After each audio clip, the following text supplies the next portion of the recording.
I'm not the biggest sports fan, but I've been a fan of boxing for a long time. And every so often, something comes around to, well, tempt us to another side. A new perspective, if you will.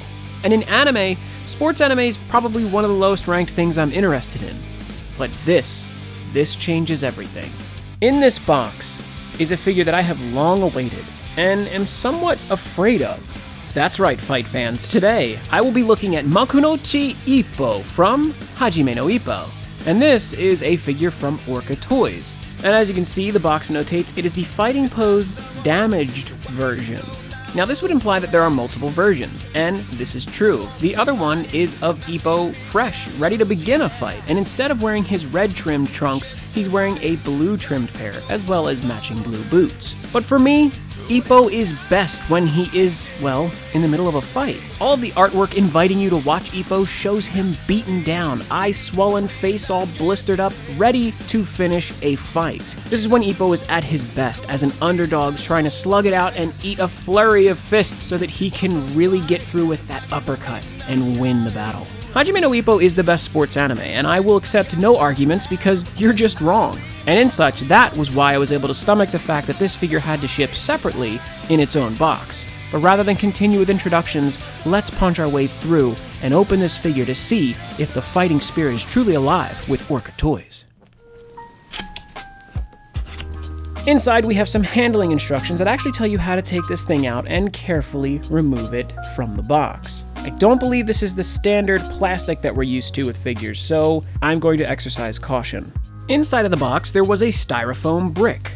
This is good, because hopefully that will mean that everything inside is well protected, so we'll reconvene once I've removed the tape from this styrofoam. As you can see here, Ippo comes in several parts inside of the styrofoam, and I can confirm this is not plastic. And I haven't taken anything out of the packaging so far, but I can say from a distance, this detail looks crazy. The figure's body itself is staggeringly heavy. I need to get this thing put together. Now the base leaves something to be desired. It is literally a black plank. This is just a monolith, and it is damn heavy. There is just so much to love about the detail on the actual body of this thing.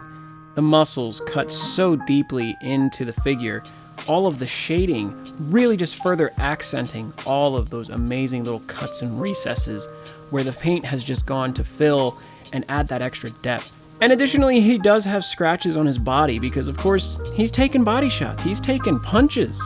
This man is fighting. There's a couple spots where I am trying to just write off marks as if they are battle damage. Now, what I don't think is intentional is a little patch of scratching in the actual figure itself. It's very hard to show you, but if you take a look in there, underneath his armpit, kind of right by his pec, there is a decent bit of scratching, and gotta say, it looks really bad. I know you're not gonna be looking at these places when you look at the figure head on, but that is a quality problem. The good thing about this base being so heavy is that he ain't going anywhere once he's plugged in. And one other thing that I could see being a major problem is that his back foot could absolutely scratch the surface of this base. It's hard to tell, but the top of it is a very matted texture. It's all very ceramic feeling, and I feel like any contact or any friction at all is definitely going to damage the surface. I could also see the white paint on the bottom of his shoes actually wearing off on this as well. I would have liked something that could have softened that impact between his foot and the base. He won't be moving, clearly, but still, I want to protect this damn thing. With a higher vantage point, we can now see the amazing headless Ippo, but let's remedy that very quickly. And inside of this little bag, we have the head, and I've got to say, it actually looks a fair bit better than it does on the box. This looks a lot like Ippo up close. You can see there's like scuffs, but they look basically like pencil marks on the side of his face. It's very subtle, almost to the point where you might mistake them for scratches. Too much light will bleach them out, but I gotta say, it adds something for sure in regards to a dimension of detail that I'm not used to from figures. A dimension of detail. With all the parts out, let's go ahead and put Ippo together. Very simple connection, and we just plug it in. I would have loved some magnet to maybe help assist that, but since this isn't plastic, that wouldn't be something you could do really, because this is heavy material.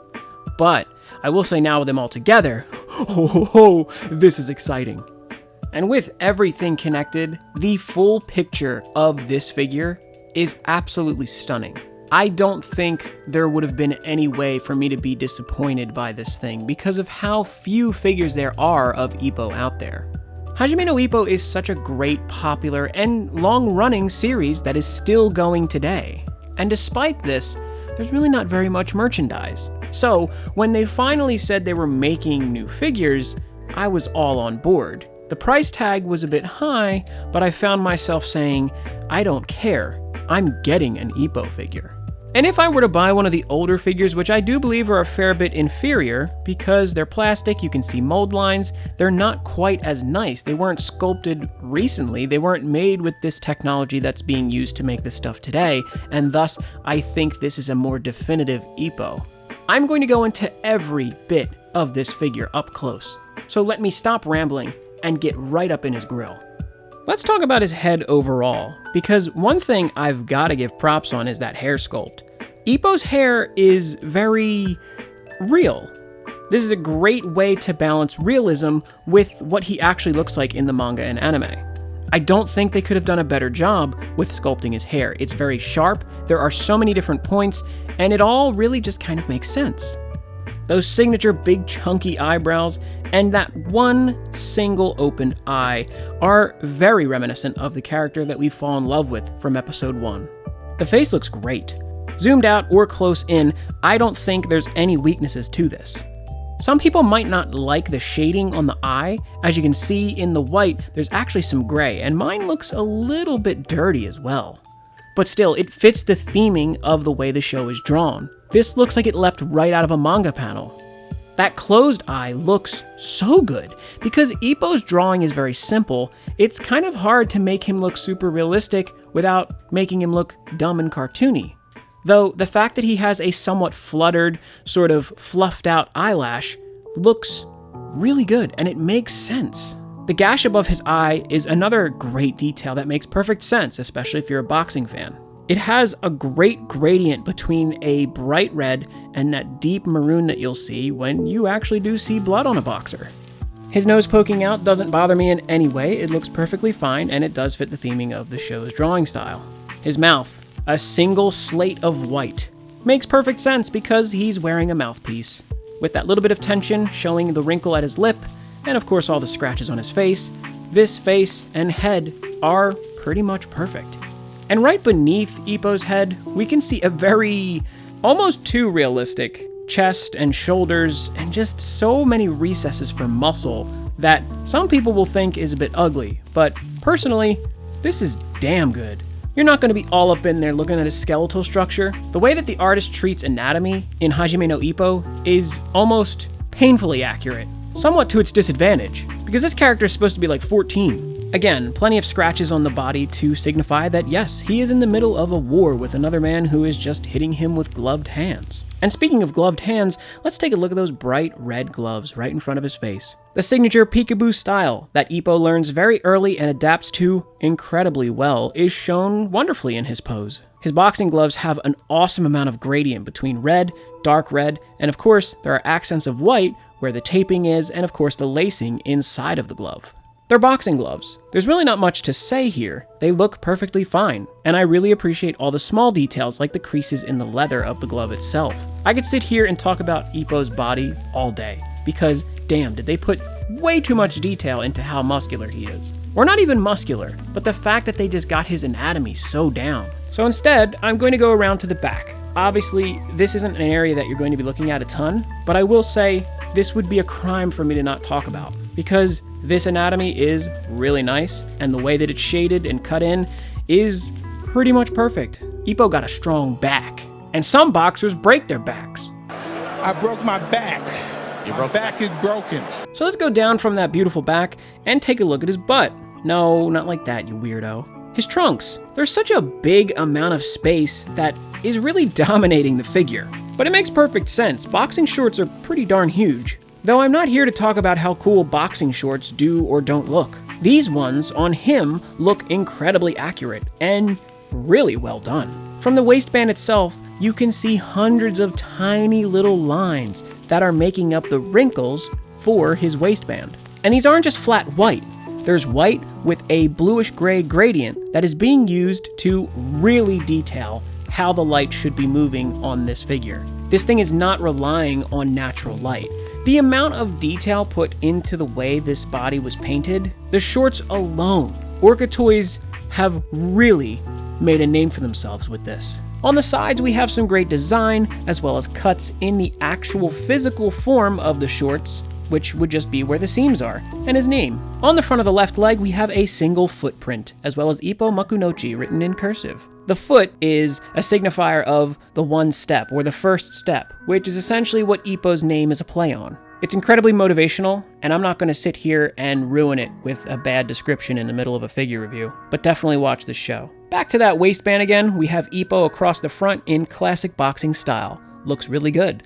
And right beneath that, plenty of stars to signify how much of a badass Ippo really is. These stars are more than likely also decals, but still, they look really good, with even some amount of shading between the center of the star and the outer edges. We got the classic Kamogawa boxing gym duck on the front of the right leg, and some additional text at the bottom. Everything here has been lovingly crafted, so I gotta say the shorts are absolutely banging. And they better be, because they take up like 30% of the figure's space. Now legs, you know Ippo doesn't skip road work or leg day. Those legs are looking extra cut, bulgy, muscular, shaded well, and shaped well. His stance is perfect. The man is ready to fight. Did I say that already? But down to the boots, the final detail and a very important part of a boxer's getup. He's got some pretty high, almost to the knee boots, and these are nice tight red leather. There's so much love for the sport, and in something simple as a boot, I mean, you just won't get it if you don't know.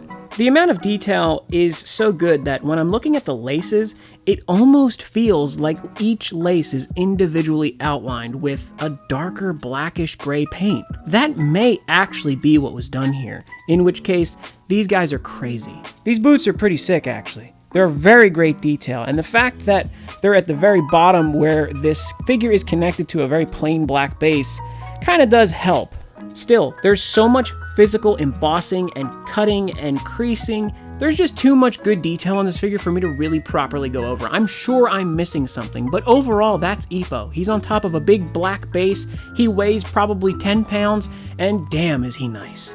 Alright, maybe not 10 pounds, my scales read more like 3.5, but that's still pretty heavy for a figure. Overall, I've gotta say, Orca Toys, you made a damn nice figure of my boy Ippo. I've watched Ippo a number of times. It never gets old for me. It's a timeless, amazing underdog story about a person who decided they wanted to be a new person entirely.